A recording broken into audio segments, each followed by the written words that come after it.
नमस्कार, मैं रवि पंत। आज एक बार फिर कल्याण मैगजीन से आपके लिए एक कहानी लेकर आया हूँ। कहानी बहुत छोटी सी है। रोम का एक चित्रकार किसी ऐसे व्यक्ति का चित्र बनाना चाहता था जिसके मुख से भोलेपन, सरलता और दीनता के भाव स्पष्ट प्रकट होते हों। वर्षों के परिश्रम के पश्चात उसे एक ऐसा बालक मिल भी गया।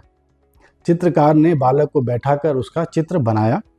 उस चित्र की इतनी प्रतियां बिकी कि चित्रकार माला माल हो गया।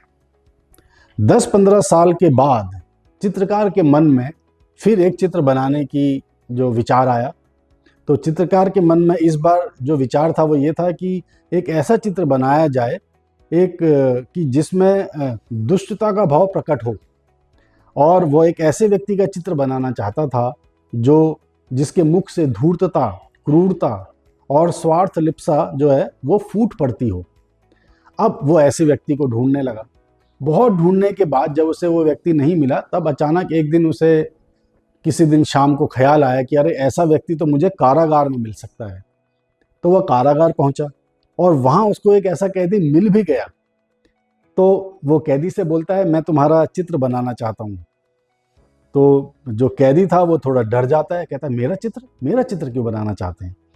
तो चित्रकार बोलता है कि मैं एक ऐसे व्यक्ति का चित्र बनाना चाहता हूँ जो धूर्त दिखता हो, क्रूर दिखता हो, और मुझे लगता है कि वो तुम ही ऐसे व्यक्ति हो।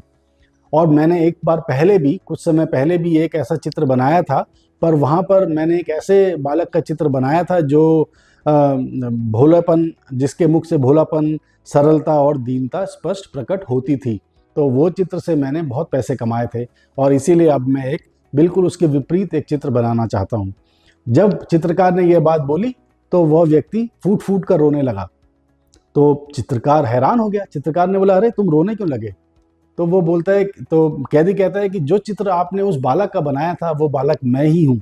दरअसल मैं कुसंगति में फंस गया और उसके परिणाम स्वरूप मैं कारागार तक पहुंच गया। तो मुझे पहले हंसी आई थी पढ़ते हुए जब मैंने पढ़ा, क्योंकि बड़ा खतरनाक सस्पिशन, मतलब एक अचानक से कुछ कहानी निकल कर आई। लेकिन हाँ, इंटरेस्टिंग कॉन्सेप्ट है, और वो ये कि कुसंग का परिणाम तो हमेशा खराब ही होता है। तो इस दुष्परिणाम से अगर हमें बचना है तो कुसंगति से हमें दूर रहना चाहिए। I hope I made sense. ऐसे बहुत सारे स्टोरीज को लेकर मैं आपके पास आता रहूँगा। Keep watching my channel. Thank you and take care.